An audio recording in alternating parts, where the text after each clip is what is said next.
The lobby of Northwell Enterprises was silent, except for the soft echo of tiny footsteps, bare feet slapping against the marble floor. The receptionist looked up just in time to see a little girl, no older than 6, her pink dress torn, her hair tangled, tears streaking her face. "Help! Please! Help!" she cried, clutching a torn teddy bear against her chest. "They beat my mom, she's dying." Everyone froze. Security guards exchanged confused looks. The secretary stammered. But before anyone could move, a man in a gray janitor's uniform dropped his mop and ran straight to the girl. His name was Ethan Cole, the quiet janitor no one ever really noticed.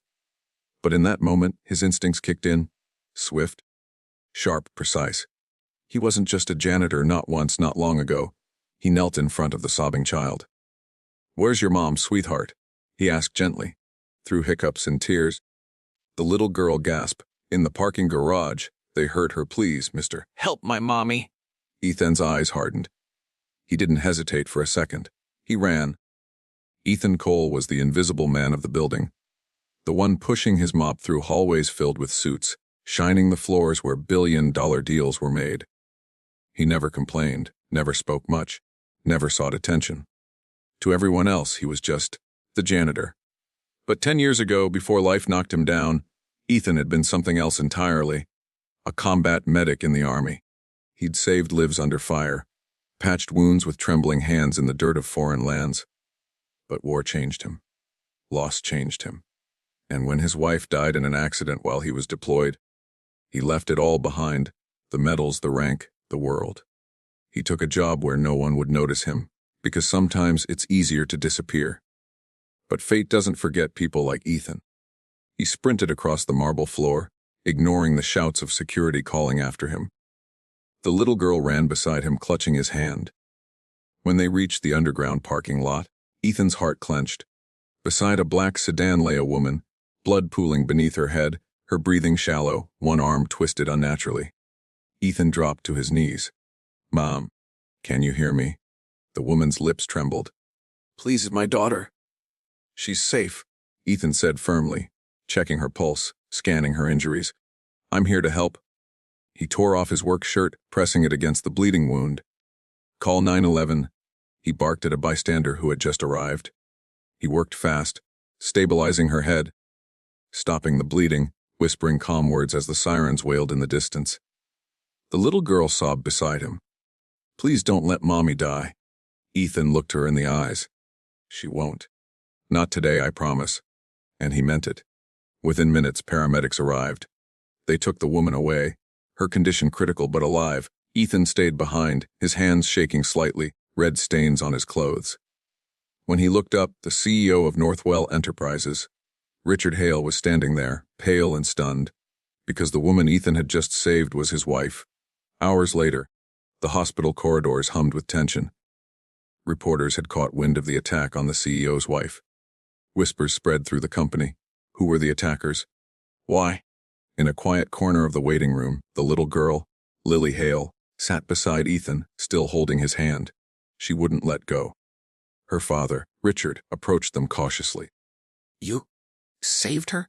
he said softly. "I don't even know your name." "Ethan," the janitor replied, his voice low. "Just doing what anyone would." Richard shook his head. "No, not anyone could have done what you did. You kept her alive until the medics came." "How did you know what to do?" Ethan hesitated. "I used to be a medic. Before this." There was a silence that carried a weight of years. Regret, grief, second chances. Richard exhaled. "Ethan, thank you." But gratitude turned to curiosity, because the police had already determined this wasn't a random mugging. Someone had wanted to hurt the CEO's family. And soon, Ethan would find himself in the middle of something far bigger than anyone expected. Days passed. Mrs. Hale slowly recovered. The company buzzed with rumors about the mysterious janitor who saved the boss's wife. But Ethan didn't care for attention. He just wanted to go back to his quiet routine. That changed when Lily ran up to him in the hallway one morning. "Mr. Ethan? Daddy says someone bad hurt Mommy. Are they going to come back?" Ethan knelt beside her. "Not if I can help it," he said softly. That's when Richard approached him with a request. "Ethan, I know this isn't your job, but whoever did this, they were after me. My family's in danger. I can't trust anyone right now. I need someone who's not part of this corporate mess, someone real. Ethan frowned. I'm no bodyguard, sir. Maybe not, Richard said. But you're the only one who's actually protected my family when it mattered. So, Ethan agreed. Not for money, not for the CEO, but for the little girl who had clung to him, who had seen in him something pure when the world had stopped caring. He began staying late, quietly watching over Lily and her mother as they healed. And one night, while cleaning the CEO's office, Ethan found something that changed everything, a hidden camera and a flash drive taped beneath the desk. The footage showed something shocking. Two of the CEO's top executives meeting with strangers in the garage days before the attack. Money exchanged hands. Plans whispered. And one phrase that chilled Ethan's blood: make it look like a robbery. They hadn't just attacked the CEO's wife. They'd tried to send a message.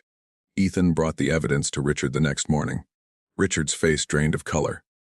Those men, they've been with me for 10 years. I trusted them. Ethan nodded grimly. Sometimes the people closest to you are the ones who cut deepest. They went to the police together. Within a week, the truth exploded. The conspirators were arrested. The company's dirty politics laid bare. And while the world praised Richard for cleaning house, he never forgot who truly saved his family. Weeks later, when Mrs. Hale finally returned home, she called Ethan over. I heard what you did for us, she said, smiling weakly. You didn't just save my life, you saved this family. Ethan looked down, humble as ever. Just did what needed doing. She reached for his hand. Sometimes heroes wear uniforms no one notices. He swallowed hard. He hadn't been called a hero in years. And when he looked over at Lily, sitting on the couch drawing with crayons, she beamed up at him. I made this for you, Mr. Ethan. It was a picture, stick figures holding hands, a smiling sun above. In shaky letters, she'd written, My hero. Ethan's throat tightened. He'd spent so long running from his past, believing his best days were gone. But here, in the quiet warmth of a family that had once been strangers, he found peace. DNG message and emotional closure. Months passed. Ethan was no longer the janitor. Richard offered him a permanent role, head of safety and wellness, leading a small team to train staff in emergency response and first aid. It wasn't just a job. It was purpose reborn. And every morning, little Lily ran down the halls, shouting, Hi, Mr. Ethan! Her laughter echoing through the building. He'd smile, mop still in hand, because he never stopped being who he was, a man who saw worth in helping others, no matter the title. Sometimes, the strongest people aren't the loudest or the richest. Sometimes, they're the ones quietly fighting battles you'll never see, until the day they save a life.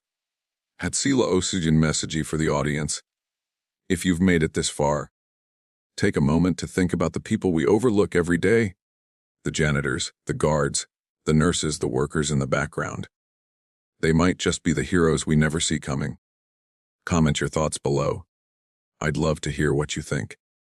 And remember, no matter who you are or what you've been through, you can always make a difference in someone's life. Subscribe to Be Kind Always for more stories that touch the heart, awaken empathy, and remind us that kindness truly changes everything. Be kind, always.